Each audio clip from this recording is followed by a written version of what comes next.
تو اب تم نے ایک ہی ملک ہے، تو اب تم فیصلہ کر لو کہ تم نے ہندوؤں کو بچانا ہے یا پھر تم نے ہمارے ساتھ پنگا لینا ہے۔ اور وہ اس وقت جو لوگ موجود تھے انہوں نے دیکھا کہ بڑی دور کھڑے ہوئے بھی جو راجیو گاندھی تھا اس کی ٹنڈ سے اس کے ماتھے سے پسینہ نکلا، اور وہ بہت ڈسٹرب تھا، اور فوری طور پر اس نے اپنی فوجوں کو واپس، کیونکہ اس سے پہلے وہ باقاعدہ ایک ایکسرسائز انہوں نے سٹارٹ کر دی تھی، اور نیوکلیر ایکسرسائز تھی کہ پاکستان کے اوپر اٹیک بھی ہو سکتا ہے، اور پاکستان کے بارے میں پاکستان کو اس کے بارے میں بہت کچھ پتا تھا کہ انڈیا کیا سوچ رہا ہے اور اسرائیل کے ساتھ مل کے کیا سوچ رہا ہے۔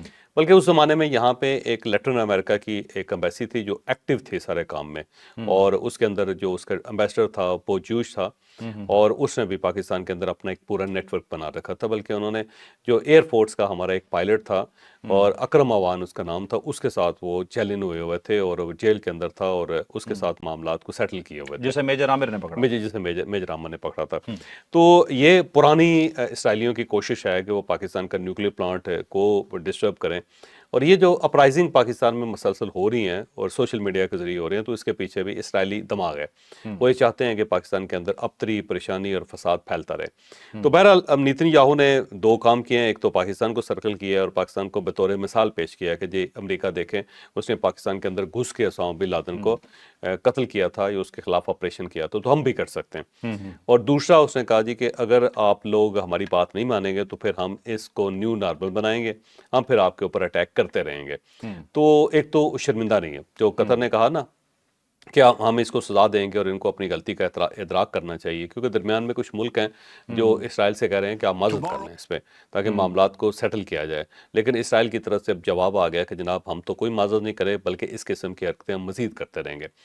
اب اگر یہ سلسلہ چلتا ہے تو دو اور ٹارگٹ ہیں جس کے اوپر مجھے لگتا ہے کہ اسرائیل آنے والے دنوں میں حملہ کرے گا۔ ایک یو اے ہے، کیونکہ یو اے کے اندر بہت سے ایسے لوگ بیٹھے ہوئے ہیں جن کا فلسطین کے ساتھ تعلق ہے، جن کا حماس کے ساتھ تعلق ہے، اور بڑی انہوں نے جائیدادیں بنائی ہوئی ہیں، اور یو اے کے اندر باقاعدہ دبئی کے اندر ان کی اپنی اسٹیبلشمنٹ ہے، اور اس کو ظاہر بیکنگ ہے یو اے کے۔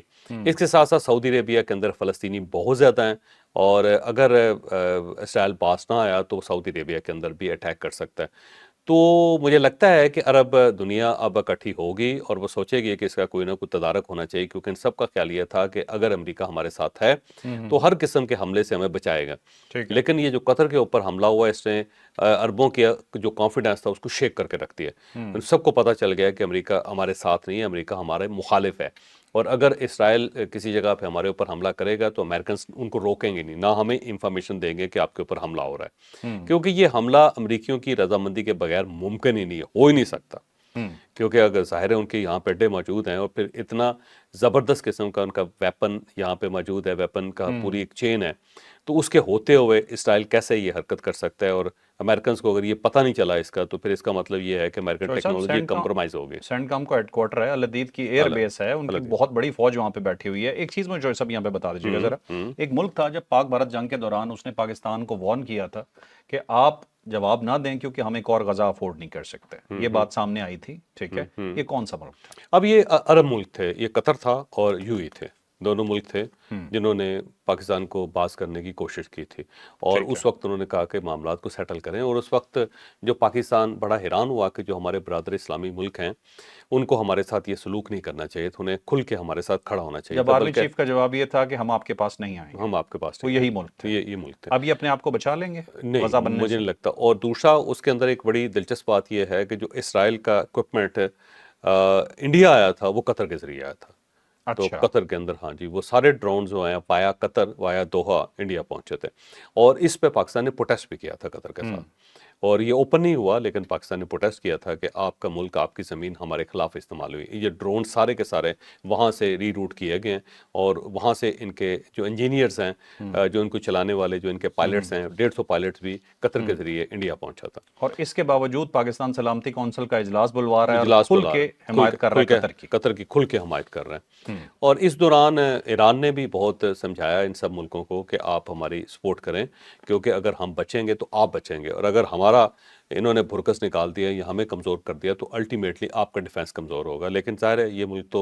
ہوا کے گھوڑے پہ بیٹھے ہوتے ہیں. سب کا خیال تھا کہ امریکہ ہمارے ساتھ ہے اور اسرائیل ہمارے ساتھ کسی قسم کی زیادتی نہیں کرے گا، لیکن اب یہ کھل کے سامنے آ گیا. اور یہ معاملہ صرف یہاں تک نہیں روک رہا ہے، جس طرح یمن کے اوپر دوبارہ اس نے اٹیک شروع کر دیے ہیں اور بڑی تباہی پھیلا رہا ہے. تو مجھے لگتا ہے کہ یہ یہاں تک معاملہ نہیں چلے گا. نیتن یاہو کیونکہ خود ان پاپولر ہو گیا بہت زیادہ اسرائیل کے اندر، تو وہ اپنی پاپولیرٹی گین کرنے کے لیے مودی اسٹائل پہ چلا گیا. جو مودی نے محسوس یہ کیا کہ میں تھوڑا سا ویک ہو گیا تو اس نے پاکستان کے اوپر حملہ کر دیا. تو اب وہ نیو نارمل کی طرف بڑھ رہا ہے اور یہ انیکسس ہے جس کے اندر امریکہ ان کے ساتھ شامل ہے.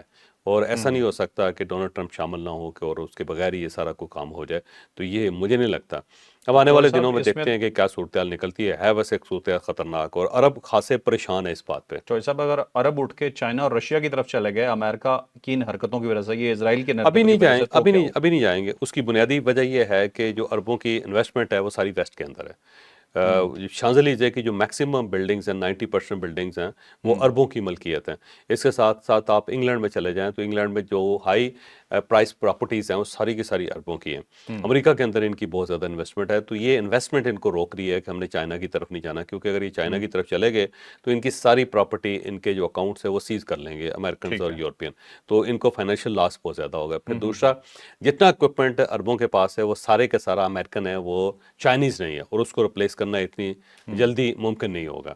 تو سر دست نہیں جائیں گے. دوسرا، ان کو پتہ ہے کہ اگر امریکہ ہمارے ساتھ ہے تو ہماری بادشاہ چل رہی ہے. جس دن ہم سائڈ پہ ہوں گے تو فوری طور پہ ایک عرب سپرنگ جو ہے ان ملکوں کے اندر بھی آ جائے گی. وہاں پہ بھی عام آدمی بولنا شروع کر دے گا اور اس کے بعد وہی سلوک ہوگا جو کرنل قذافی کے ساتھ ہوا تھا. تو یہ اپنے آپ کو بچانے کے لیے امریکہ کے ساتھ لٹکے رہیں گے، لیکن اس قسم کی بے عزتی پھر انہیں بار بار برداشت کرنی پڑے گی. تو پاکستان جو ان کو بتا رہا تھا، سمجھا رہا تھا، میرا خیال ہے اب شاید ان کے عقل میں وہ بات آئے، لیکن لیٹ بہت ہو چکے ہیں. تو اس وقت آپ دیکھو 3 ملک ہیں جنہوں نے نہ صرف اپنے آپ کو بچایا ہوا بلکہ مسلم امہ جو ہے ان سب کی امیدیں، سب کی نظریں ان 3 ملکوں کی طرف ہیں. ایک ٹرکی ہے، اور ٹرکی جو ہے اس نے اپنے آپ کو ثابت کیا ہے کہ وہ دفاعی لحاظ سے بڑا مضبوط ملک ہے. اکوپمنٹ بھی ڈیولپ کیا، جہاز بھی ڈیولپ کیے، اور اس کی فوج بھی بڑی تگڑی ہے. اور دوسرا ایران ہے، اور ایران نے جنگ لڑ کے دکھائی اور پراپر لڑ کے دکھائی جس طرح ایک مردانگی کے ساتھ لڑا جا سکتا ہے. اور پچھلے 40 سال سے وہ پابندیاں بھی برداشت کر رہا ہے اور بڑے مردانہ وار برداشت کر رہا ہے. اور پاکستان کے اوپر جو جنگ امپوز کی گئی تھی وہ یہ جاننے کے لیے امپوز کی گئی تھی کہ پاکستان کے اندر اسٹرینتھ ہے یا نہیں. اس سے پہلے معاشی طور پہ پاکستان کو کمزور کیا گیا تھا، سوشل میڈیا کے ذریعے اس کو اخلاقی طور پہ بھی بہت زیادہ کمزور کیا گیا، لیکن پاکستان نے کمال کر دیا. تو 3 ملک ہیں جس کی پوری مسلم ورلڈ جو ہے باقاعدہ جن کی طرف دیکھ رہی ہے، اور یہ تینوں ملکوں کا سلامت رہنا بہت ضروری ہے، ان کی افواج کا سلامت رہنا بہت ضروری ہے. کیونکہ اگر خدا نخواستہ یہ کمزور ہو گئی تو اس کے بعد جو پاکستان کے ساتھ ہوگا، جو ٹرکی کے ساتھ ہوگا، جو ایران کے ساتھ ہوگا، اور پھر اس سے پہلے جو عربوں کے ساتھ ہوگا، دنیا دیکھے گی وہ. ٹھیک ہے چوہے صاحب، اس ٹاپک پہ تھوڑا سا معذرت آپ سے زیادہ آپ کا ٹائم لے رہا ہوں. 2 چیزیں چھوٹی چھوٹی سی پوچھنا چاہتا ہوں مزید اس پہ. کیا قطر جواب دے گا، جوابی حملہ کرے گا؟ نہیں کرے گا، بالکل نہیں کرے گا. ٹھیک ہے. کیا پاکستان کے ساتھ اسرائیل پنگا لے گا؟ مجھے نہیں لگتا پاکستان کے ساتھ لے گا، کیونکہ پاکستان کے اندر جو اسپرٹ ہے وہ بڑی زبردست قسم کی اسپرٹ ہے. مطلب وہ ٹیسٹر لگا کے دیکھ چکے ہیں. اور زیادہ زیادہ وہ یہی کر سکتا ہے کہ انڈیا کو سپورٹ کر کے انڈیا کے ذریعے کرے. اور انڈیا کے معاملے میں پاکستانی بڑے تگڑے ہیں.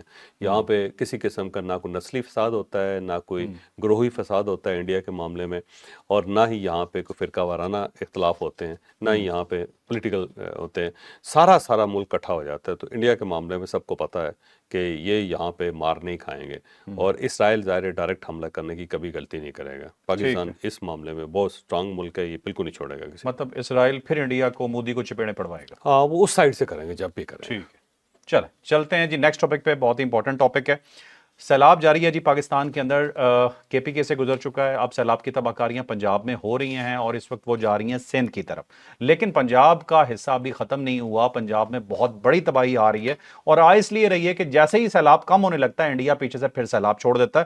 تو پوری آج ایک ڈیٹیل آپ کو بتائیں گے کہ پنجاب کے کون کون سے علاقے اس وقت شدید خطرے میں ہیں، کہاں کے بند توڑے جا رہے ہیں، کون سے شہر خالی کروائے جا رہے ہیں. ڈیٹیل سے جانیے. اب جب ہم یہ ویلاگ کر رہے ہیں تو اس وقت خبر آئی ہے کہ انڈین ایمبیسی کی طرف سے ہماری وزارت خارجہ کو بتایا گیا ہے کہ دریائے ستلج کے اندر ایک اور ریلا چھوڑ دیا گیا ہے اور اب یہ بڑی تیزی سے آگے بڑھ رہا ہے اور پاکستان کے اندر ظاہر ہے فوری طور پہ بیل بج گئی، الارم بج گئے ہیں اور اب جو خطرہ ہے وہ ملتان کو خطرہ ہے اور ملتان میں اس شریف روڈ جو ہے اس کے اوپر باقاعدہ شگاف ڈال دیا گیا ہے، جس کے بعد 3 بستیاں ہیں، بستی لونگ ہے، بستی کنو ہے اور بہادر آباد ہے، ان تینوں کے اندر اس وقت پانی ہے اور یہاں پہ مکانات کو اور لوگوں کو خالی کرنے کا اعلان کیا جا رہا ہے کہ لوگ اپنے گھر چھوڑ کے فوری طور پہ یہاں سے نکلیں، اگر کوئی قیمتی چیزیں ہیں تو ان کو اٹھا لیں، باقی چیزیں چھوڑ دیں کیونکہ پانی بڑی تیزی سے اس طرف بڑھتا چلا جا رہا ہے۔ شگاف ڈال پانی دیا گیا، موڑ دیا گیا. موڑ دیا گیا کیونکہ اگر ٹھیک ہے. شگاف نہیں ڈالیں گے تو ملتان ڈوب جائے گا ٹھیک اور ہے. بڑے شہروں کو ہمیشہ بچایا جاتا ہے۔ ٹھیک ہے. تو اس وقت ملتان کے اندر بہت زیادہ ایمرجنسی ہے، میں ملتان کے لوگوں سے ہمدردی بھی رکھتا ہوں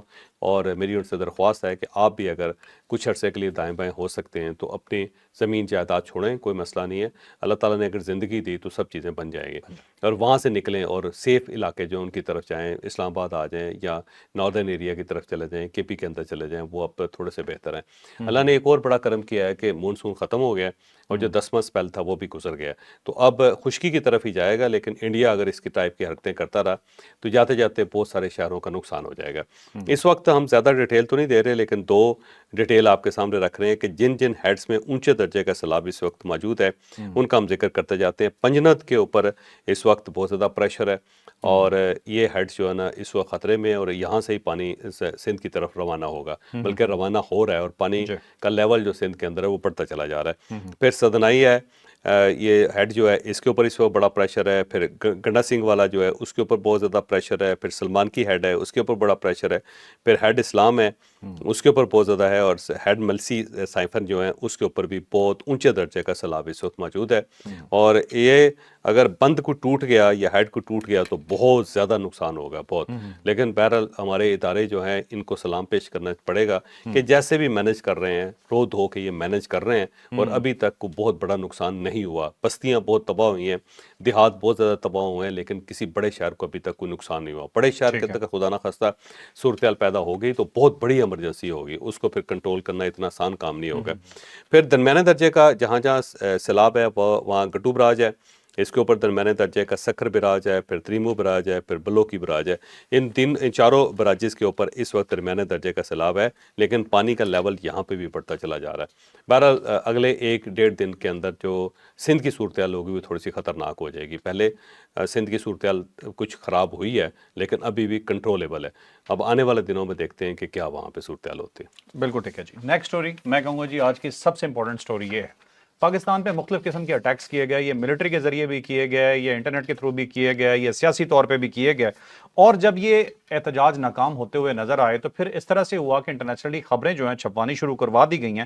یہ خبر دیکھ کے مجھے ایسا ہی لگ رہا ہے، ہو سکتا ہے چوہے صاحب مجھ سے اختلاف کریں، اور یہ خبر اس طرح کی ہے کہ جیسے عام لوگوں کو یہ بتانے کی کوشش کی جا رہی ہے کہ آپ کے ساتھ بڑا ظلم ہو رہا ہے، جو ایکچولی میں نہیں ہو رہا۔ میرے خیال میں چوہے صاحب سے جانتا ہوں کہ وہ کیا کہتے ہیں، آپ کا اور میرا فون ٹیپ ہو رہا ہے جی، ہمارا کوئی ڈیٹا سیف نہیں ہے، یہ خبر یہ کہہ رہی ہے۔ ڈیٹیل سے جانتے ہیں یہ ہے کیا؟ ایمنسٹی انٹرنیشنل ایک ڈیٹا ریلیز کیا، ان کا یہ خیال ہے کہ 40 لاکھ فون ٹیپ ہو رہے ہیں پاکستان کے اندر اور فائر وال جو ہے وہ بھی اس وقت ٹھیک ٹھاک قسم کی ایکٹیو ہے، اور اس میں انہوں نے کہا جی کہ عام شہری جو پاکستانی ہیں ان کے فون ٹیپ ہو رہے ہیں، تمام صحافیوں کے ہو رہے ہیں اور جو معروف سیاستدان ہیں ان سب کا فون ٹیپ ہو رہا ہے۔ پھر انہوں نے بتایا کہ 40 لاکھ کی صلاحیت ہے ہمارے سسٹم میں اور یہ صلاحیت ہر وقت ایکٹیو رہتی ہے، بیک استعمال ہوتی ہے، بیک وقت استعمال۔ 2 سسٹم ہے پاکستان کے اندر جو لگے ہیں، فون ٹیپنگ کا سسٹم ہے اور ساتھ میسیجنگ جو ہے اس کو پڑھنے کا ایک سسٹم ہے، اور ساتھ ساتھ یہ فائر وال جو ہے وہ ہے، اور فائر وال کا نام BMS2 ہے جو پاکستان کے پاس سسٹم ہے، اور اس کے ذریعے بھی 20 لاکھ سے زیادہ جو سیشنز ہیں ان کو بلاک کیا جا سکتے ہیں، مثلا ایک کلک کے اوپر 20 لاکھ لوگ جو ہیں وہ آف ہو سکتے ہیں۔ ٹھیک ہے. اور اس کے ساتھ ساتھ یہ بھی بتایا گیا کہ 6,50,000 اکاؤنٹس ہیں جن کو بلاک کر دیا گیا پاکستان کے اندر، اور 3 بڑے پلیٹ فارم ہیں جن کے اوپر پابندی پاکستان کے اندر لگی ہوئی ہے اور فلٹر کیے جا رہے ہیں، یوٹیوب ہے، فیس بک ہے اور ایکس ہے، اور اس کے ساتھ ساتھ جو انٹرنیٹ ہے اس کو سلو کر دیا جاتا ہے تاکہ یہ استعمال نہ ہو سکیں، اور ساتھ ساتھ لوگوں کو بلاک کر دیا جاتا ہے، یہ ایمنسٹی انٹرنیشنل نے بتایا۔ لیکن اب سوال یہ ہے کہ یہ کوئی بڑی انفارمیشن نہیں ہے، یہ عام سی انفارمیشن ہے، اور اس سے زیادہ جو ہے ہو سکتا ہے پاکستان کے اندر فون بلاک ہو رہے ہیں، بلکہ جو سیلولر کمپنیز ہیں وہ ساری کی ساری فلٹر کرتی ہیں ڈیٹا، اور اگر 18.5 کروڑ لوگوں کے پاس اس وقت موبائل فون ہے تو وہ ظاہر ہے ایک سیلولر سسٹم کے ذریعے جا رہے ہیں، جو انٹرنیٹ چلانے والی کمپنی ہے اور اس کے علاوہ جو موبائل فون کمپنیز ہیں اس سے ڈیٹا فلٹر ہو کے جا رہا ہے. تو آپ یہ سمجھے 18 کروڑ لوگ یا 18.5 کروڑ لوگوں کا ڈیٹا جو ہے وہ سیف بھی ہے اور وہ فلٹر بھی ہو رہا ہے. تو 40 لاکھ تو اس کے سامنے کچھ بھی نہیں. ایک چیز. دوسری بات یہ ہے کہ پاکستان واحد ملک نہیں ہے. امریکہ کے اندر ہر شہری کا ڈیٹا، اس کی کال، اس کے میسیجز سارے کے سارے ریکارڈ ہوتے ہیں. آپ کسی بھی شہری جو ہے اس کا ڈیٹا نکال سکتے ہیں پورے کا پورا. اور وہاں پہ اتنے بڑے بڑے سرورز لگے ہوئے ہیں کہ ساری کی ساری کمیونیکیشن جو ہے انہوں نے جمع کی ہوتی ہے، اپنے پاس سٹور کی ہوتی ہے. ایون آپ کی آڈیو کالز تک وہاں پہ سیف ہوتے ہیں. ٹھیک ہے. اور اسی سے وہ فلٹر کر کے پھر بہت سارے دہشت گردوں کے خلاف کارروائی کرتے ہیں. یورپ کے بہت سارے ملک ہیں جن کے اندر یہ سارا ڈیٹا ان کے پاس موجود ہے. اور کوئی شخص بھی اگر موبائل فون لیتا ہے، ساتھ ان کا آئی ڈی کارڈ لیا جاتا ہے، ساتھ ان کا پاسپورٹ لیا جاتا ہے، اور بعض اوقات تو ان کی باقی رجسٹریشن اور باقی جو چیزیں ہیں وہ بھی ساری لے لی جاتی ہیں. تو ان کے پاس ایک ایک شخص کا ڈیٹا موجود ہے. اور اگر آپ وزٹر ہیں تو آپ اپنے جو پاسپورٹ ہے اس کے بغیر آپ کوئی سم نہیں لے سکتے. تو سارا ڈیٹا ان کے پاس ہوتا ہے. تو پاکستان کے ساتھ کوئی خصوصی سلوک نہیں ہو رہا ہے، یا پاکستان خصوصی سلوک نہیں کر رہا ہے. یہ ایک نارمل سا پروسیجر ہے جو پوری دنیا کے اندر ہو رہا ہے، کوئی انوکھا نہیں ہے. لیکن جو آپ نے خدشہ ظاہر کیا وہ بات بڑی حد تک درست ہے کہ جو انٹرنیشنل باڈیز ہیں وہ پاکستان کے اوپر پریشر ڈال رہی ہیں. پاکستان کے اندر ایک افسوسناک قسم کی صورتحال کریٹ کی جا رہی ہے. یہاں پہ ایک ہوا دی جا رہی ہے نفرت کو کہ جناب دیکھیں آپ کے ادارے آپ کے ساتھ کیا سلوک کر رہے ہیں. بھائی ادارے تو کریں گے یار، ادارے نہیں کریں گے تو کون کرے گا؟ دہشت گرد کے ماتھے پہ تو نہیں لکھا نا وہ دہشت گرد ہے، یہیں سے پکڑا جائے گا. یہیں سے پکڑا جائے. دوسری یہ جو جتنی ایپز ہیں نا، جو فیس بک ہے، یوٹیوب ہے، پھر اس کے ساتھ ساتھ انسٹاگرام ہے، پھر ایکس ہے، تو یہ کیا کر رہے ہیں؟ اس کے پاس بھی تو ڈیٹا ہے نا سارے کے سارے. آپ کی جتنی میسیجنگ ہے کیا ان کے پاس نہیں ہوتا؟ یہ تو پراپر ان کے پاس تو انالیسس کرنے کا سسٹم ہے. امریکہ اور اسرائیل پہ الزام ہے کہ ہر مطلب چاہے فیس بک ہو، واٹس ایپ ہو، یہ سارا ڈیٹا ان کے پاس موجود ہے، صرف وہ بتاتے نہیں ہیں کہ ہم نے اٹھایا ہوا ہے. جرمن چانسلر نہیں تھی جس نے کہا تھا کہ امریکہ میرا فون ٹیپ کرتے ہیں؟ اچھا. ہاں جی، اینجلینا مرکل، اس نے اوپنلی کہا تھا. ہاں ٹھیک ہے. اس طرح کر کے اوپنلی کہا تھا. تو یہ تو پوری دنیا کے اندر ہوتا ہے. چوہدری صاحب یہ میرا خیال پریشانی صرف وہ جانو مانو والے لوگوں کے لیے ہے کہ ان کے میسیجز کالز نہ سنی جائیں. وہ کہتے ہیں فائر وال ہٹا دیں جو کرنا تاکہ پاکستان کے اندر ایک اور 9 مئی ہو جائے. ظاہری بات ہے، ایسے ہی لگ رہا ہے، بالکل صحیح کہہ رہے ہیں. ٹھیک ہے، اب چلتے ہیں جی اپنی لاسٹ سٹوری پہ. بڑی امپورٹنٹ سٹوری ہے یہ بھی، اسی طرح سے ہے جی کہ ریلیٹ کیا جا رہا ہے پاکستان کو نیپال کے ساتھ، اور جان بوجھ کے. اور میں اگر سیدھا ہی کہوں، ہو سکتا ہے چوہدری صاحب پھر اس چیز کے اگینسٹ چلے جائیں، لیکن یار تمہیں ہو سکتا کیسے پتہ چلتا ہے یار؟ مجھے پتہ ہے کہ میں پی ٹی اے کے خلاف کیا نہیں لگا او یار ہوں، وہ یوز کر رہے ہیں. او یار ٹھیک ہے، وہ ہو یہ رہا ہے جی کہ وہاں پہ جو انقلاب آ رہا ہے، جو انقلاب رکنے کا ہی نام نہیں لے رہا. سارا کام ہو چکا ہے جو وہ چاہتے تھے، لیکن انقلاب سونامی بن کے بہی جا رہا ہے اور اپنے ہی ملک کو آگ لگائی جا رہا ہے. اسے ریلیٹ کیا جا رہا ہے پاکستان سے، اور مشورے دیے جا رہے ہیں پاکستانیوں کو. ہمارا انہیں پتہ نہیں ہے ہم چیز کیا ہیں، ہم نے نہیں اٹھنا، بے فکر رہو، لگا لو زور جو کرنا ہے. اچھا، پی ٹی آئی کا کمال یہ ہے کہ جو رشیا کا انقلاب تھا اس کو بھی کہتے ہیں عمران خان کی وجہ سے ہوا تھا. جو فرینچ انقلاب آیا تھا وہ بھی عمران خان صاحب کی وجہ سے ہوا تھا. امام خمینی کو تو لے کے عمران خان صاحب آئے تھے. ان کی نا وہ ان کا جغرافیہ کے ساتھ ساتھ ہسٹری بھی بڑی کمزور ہے. یہ سارے جو انقلاب ہیں اس کو پاکستان اور عمران خان صاحب کے ساتھ ملا دیتے ہیں. شکر انہوں نے یہ نہیں کہا کہ عمران خان صاحب نے جیل سے کہا نیپال کے لوگوں کو باہر نکل آؤ اور تباہی پھیر دو اپنے ملک کے. تو بہرحال یہ جو بیک گراؤنڈ ہے اس کی یہی ہے کہ اس وقت 77 اضلاع ہیں نیپال کے، وہاں پہ بڑے مظاہرے ہو رہے ہیں، بہت خوفناک مظاہرے ہو رہے ہیں. اور یہ سوشل میڈیا کی بندش کے اوپر سٹارٹ ہوا تھا. یہ سوشل میڈیا ایک ایسی ہیروئن ہے، ایک ایسا نشہ ہے کہ جب یہ لوگوں کو لگ جاتا ہے تو پھر اسی طرح تڑپتے ہیں جس طرح ہیروئن کا نشہ ہوتا ہے.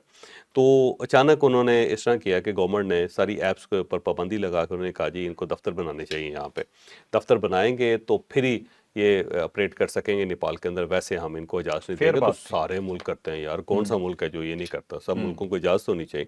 سارے ملک کرتے ہیں تاکہ ڈیٹا لے سکیں، کوئی آپ کے خلاف سپرنگ نہ کر سکے جیسے عرب سپرنگ ہوئی تھی. اس کے بعد پھر مظاہرے شروع ہو گئے. مظاہرے ایسے خوفناک شروع ہوئے کہ جیلیں توڑ دی گئیں. 13,500 قیدی نکل گئے وہاں سے جیلوں کے اندر سے. پولیس جیلوں سے ہٹ گئی، اور پولیس وہاں سے ہٹ گئی اور ڈر گئی نا. ڈر گئی ظاہر قدرتی بات ہے، جب ماب سامنے آتا ہے تو پولیس بھی ڈر جاتی ہے. 3 پولیس والے وہاں پہ مر گئے ہوئے ہیں، تقریباً 20 لوگ اب تک مارے گئے ہوئے ہیں. بہت بڑا احتجاج ہے وہاں پہ. پرائم منسٹر کے پی شرما نے استعفیٰ دے دی ہے. اور اس نے جب استعفیٰ دے دیا تو رائٹس رک جانے چاہیے تھے، لیکن رائٹس نہیں روک رہے۔ پھر ساتھ ساتھ گورنمنٹ نے سوشل میڈیا جو ایپس تھی ان سب کو بحال کر دیا کہ لیں جی آپ کا یہ مطالبہ تھا نا، یہ ہو گیا ہوا، لیکن اس کے باوجود بھی مظاہرین نہیں روک رہے۔ پھر آرمی چیف نے باقاعدہ معافی مانگ لی اشوک رواج نے، اور اس نے لوگوں سے اپیل کی ہے کہ بھائی مذاکرات کریں، کیا مسئلہ ہے، اپنے ملک کو کیوں نقصان پہنچا رہے ہیں؟ لیکن لوگ باز نہیں آ رہے، انہوں نے سیاستدانوں کے گھروں پہ حملے شروع کر دیے، وہاں پہ آگ لگی ہوئی ہے، اور اس آگ کو ریلیٹ کیا جا رہا ہے پاکستان کے ساتھ، اور پاکستان تحریک انصاف کہہ رہی ہے کہ آئے آئے پاکستان کے اندر بھی ایسا انقلاب آنا چاہیے۔ بھائی خدا خوفی کر یار، اس وقت جو اسرائیل کی صورتحال ہے، قطر کی صورتحال ہے، جو دنیا کے اندر سب کچھ ہو رہا ہے، پاکستان افورڈ ہی نہیں کر سکتا۔ اگر یہاں پہ جیلیں ٹوٹ گئی، بندے باہر نکل گئے، تو ان کو کنٹرول کرنا، ان کو دوبارہ جیلوں کے اندر لے کے جانا، حالات کو قابو کرنا اتنا آسان کام نہیں ہوگا۔ تو پاکستان تحریک انصاف کی خواہش ہے، عمران خان صاحب کی خواہش ہے کہ یہاں پہ بھی کچھ ٹائپ کا انقلاب آئے، اور انقلاب کے کندھے پہ بیٹھ کے عمران خان صاحب دوبارہ پرائم منسٹر بن جائیں، جو نیئر ٹو امپاسبل ہے۔ پاکستان ایک ڈیفرنٹ ملک ہے۔ بالکل ٹھیک ہے ناظرین، یہ تھا آج کا ولاگ، یقیناً آپ کے لیے بہت انفارمیٹو رہا ہوگا۔ بس پوری دنیا کے لیے ہماری طرف سے میسج ایک ہے جی، ہم میں تھوڑی سی عقل ہے، اگر ہم نے آپ کا شکار ہونا ہوتا تو بہت پہلے ہو چکے ہوتے۔ لائک شیئر سبسکرائب، اجازت دیجیے، اللہ حافظ، پاکستان زندہ باد۔